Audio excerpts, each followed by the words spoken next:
I think we were just playing the right way. We were playing fast. We were closing quick. And we capitalized on our chance. I mean, some of these plays these guys are making are some high-level plays that they were able to score on.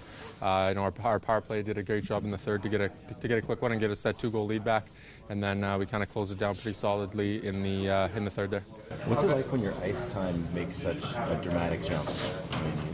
Yeah, it was a lot different than the first 25 games there.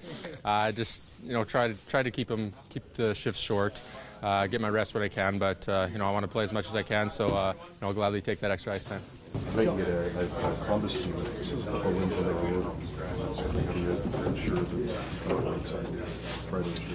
Yeah, I mean, they certainly have some dangerous players and talent, and it's a National Hockey League. You don't take anyone for granted, and you expect a really good challenge, a really good test from them, and important for us coming off of a good road trip.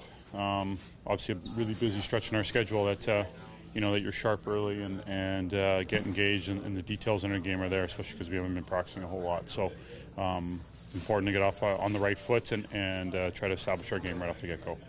John, I'm not sure if you were asked or your dad's reaction. I heard you talking about it. Have you seen it? What do you think of it? I've seen it, yeah. It's fantastic. I know it got pretty popular online, so I think just the emotion of the moment and just amazing to have him there. I've talked about over the last few days that he worked hard labor and missed a lot of my hockey growing up as a kid, and a lot of that sacrifice was so I could play the game and pay for my equipment and my registration fees and all those sorts of things. And my mom took me to a lot of my games, practices, all those things. So really cool to have him there for a moment like that, and to see his reaction was fantastic. Were you surprised by his reaction? It seemed like a really stoic guy like you. Yeah, it comes out every once in a while. So I think it was obviously a great trip for our dads and mentors and whatnot, and to have that on top of it. And I know everyone was really excited for him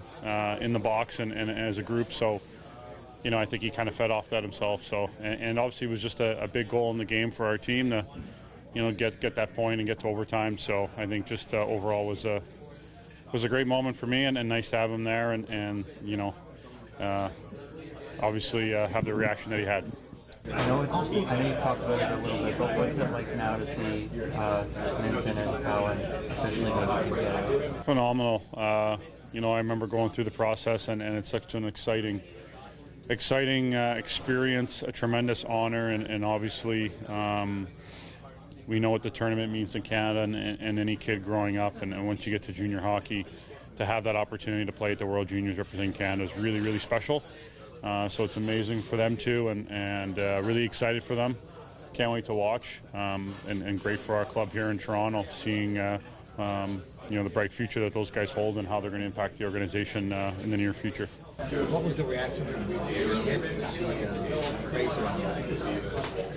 I think they're still absorbing it. We tried giving him a call last night. He didn't answer. I don't know if they were flying or what was going on. The busy schedule, but I wanted to call with the boys to try to congratulate him. So we're still trying to connect with him, but I still think they're processing it. When I told them, I don't think it quite clicked in, but I know when they see them on TV playing that they'll be pretty excited. What stood out about those two guys specifically when they're here? I think hockey sense a lot for Fraser. I think just reads the game extremely well. Always just seems to be in the right spot and make the right play. It's not super flashy, but it's just really good hockey sense, and just makes really good plays all over the ice that compound and lead to momentum, scoring opportunities, things like breaking up breaking up plays in the defensive zone, things like that. And for Easton, I think he's just got great instincts, and he hounds the puck. He's just all over it all the time. He always just seems to be around it, and he just kind of pops out at you that you always notice him throughout a game, throughout a period, shift to shift. He just impacts it with, I think, the tenacity he plays with, and also I think he's got tremendous hockey sense on how he reads the game, and then is able to use that tenacity and ability to make plays and put pressure on the opponent. Obviously, on the camera, the kids would say. What do you know when he's on? Like, can you sense something that's coming?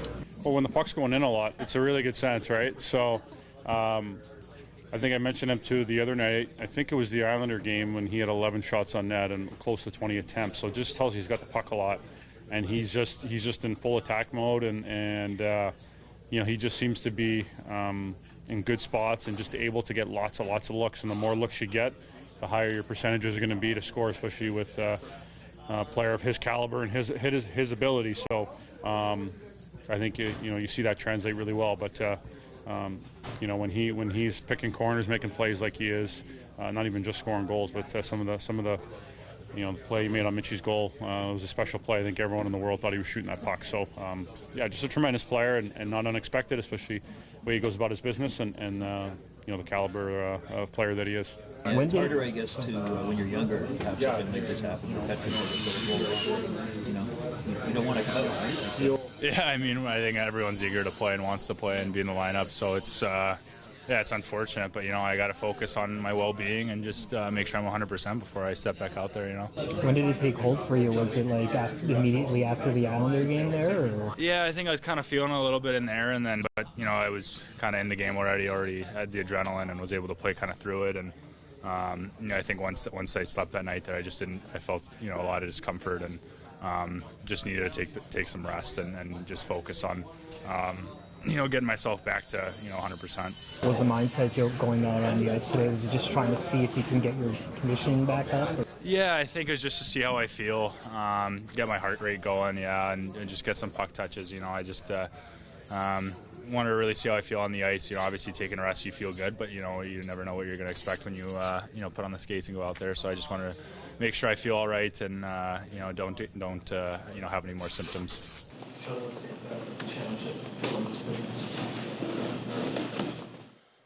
Yeah, young team, lots of skill, through their lineup. So they can, they're in the top third of the league and producing offense. So that would be the challenge. But the bigger challenge for us is just our game coming back here. It's been a good little segment.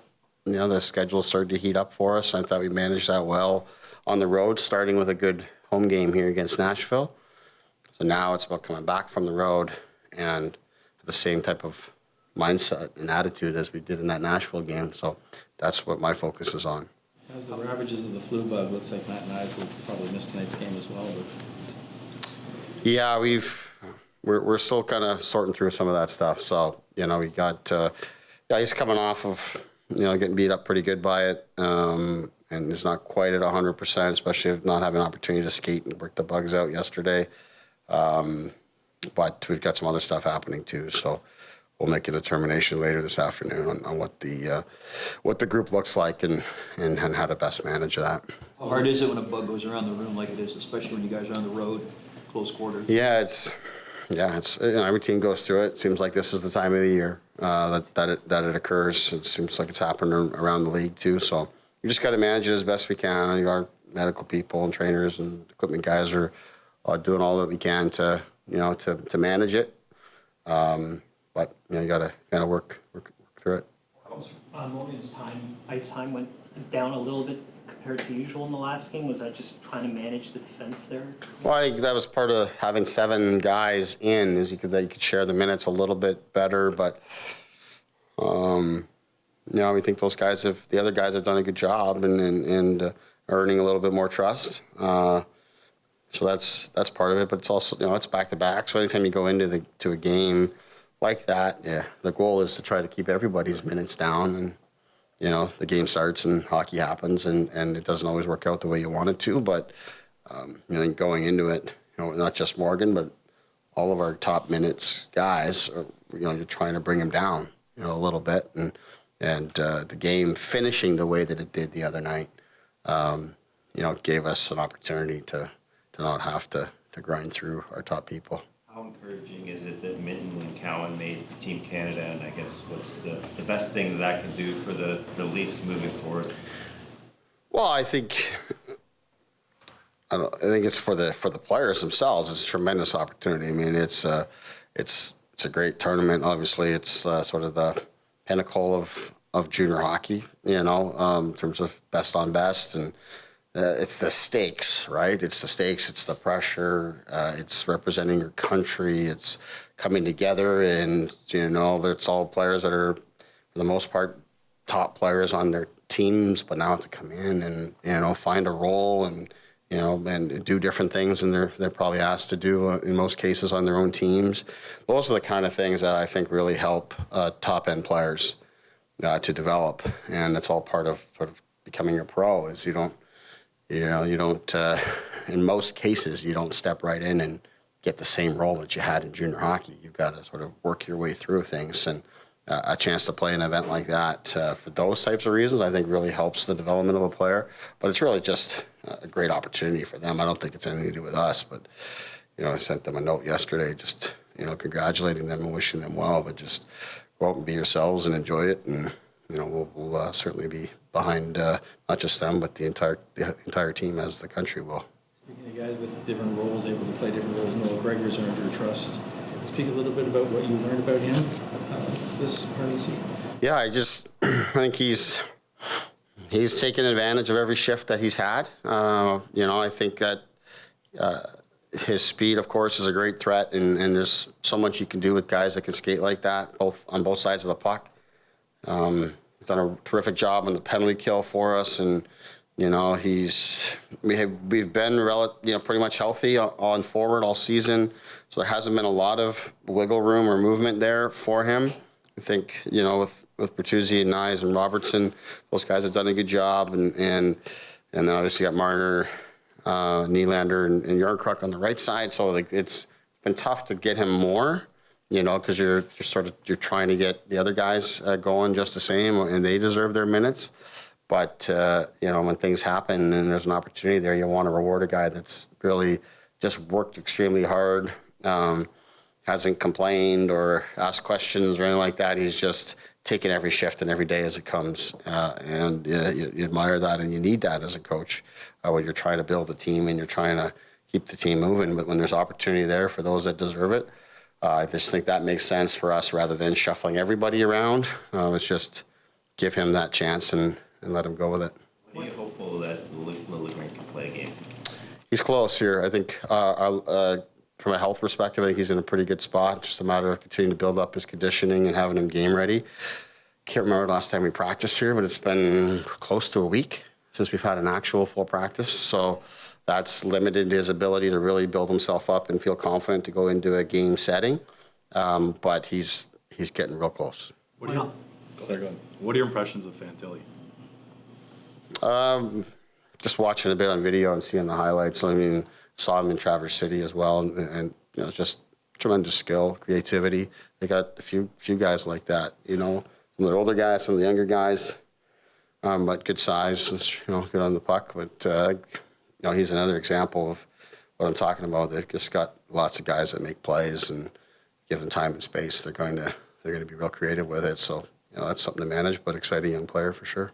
When Austin is going, probably a dumb question, what are the telltale signs for you that, he's feeling it tonight or feeling it right now? Yeah, just how much his legs are moving, how much he's getting the puck to the middle of the ice, and then just playing on the attack. To me, just shooting the puck. But all the things that happen leading up to the shot, right, that get him out of our zone, get him to the neutral zone, get him, entering into the offensive zone and attacking the net.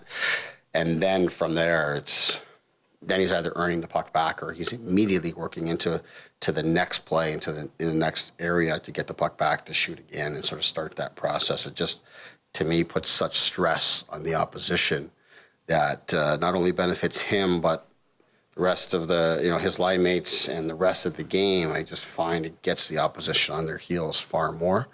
That's really what driving play and being an elite player is about, like all the goals and everything else. That's great, and it comes as part of that process I'm talking about, but it also just really sets our game up for success in terms of winning a shift and getting the opposition on their heels. And then you want to sort of build it from there, right? You want the next group to come out because they've got a favorable situation to come out and keep that going, and then the next line. And that's ultimately what you're trying to build, and you need your top people to really drive it. You Did that the other night, right? He fools the whole building other than Marner that he's going to shoot. And, Yeah. you know. Yeah, and that's, like I said, I love that. To me, there was a segment of time there where he was at times deferring and looking for that pass before building the shot and making people expect the shot and feel threatened by the shot. And you know, he's a talented enough guy. He's going to make the right choice when the shot's not there. But if he has that attack mindset, I think it just helps everything else kind of fall into place. But yeah, that was a terrific play by him to slip that back. Going back to Minton and Cowan, what stood out to you most while they were here about them two? I'm sorry, I missed the end. What stood out to you most about them two while they were here? What stood out most, just their competitive nature. They're both skilled guys, but both very competitive and confident, just going out to make a difference, and both very confident in who they are. They have differences in their games for sure, but both confident in who they are, and then just great, humble personalities and kind of soaking it all in. Yeah, I really enjoyed my time with them. Obviously, Minton, plays regular season games for us here, but both guys had tremendous camps, and I think earned lots of respect in around our room and in our organization. And credit to them for the job that they did, and then also to then take that and not have it be something that, they go back to junior and then now they're a little bit big for their bridges or anything like that. They're just were themselves, and they're good players. So it seems like they've picked up right where they left off when they were here, and we're excited about them.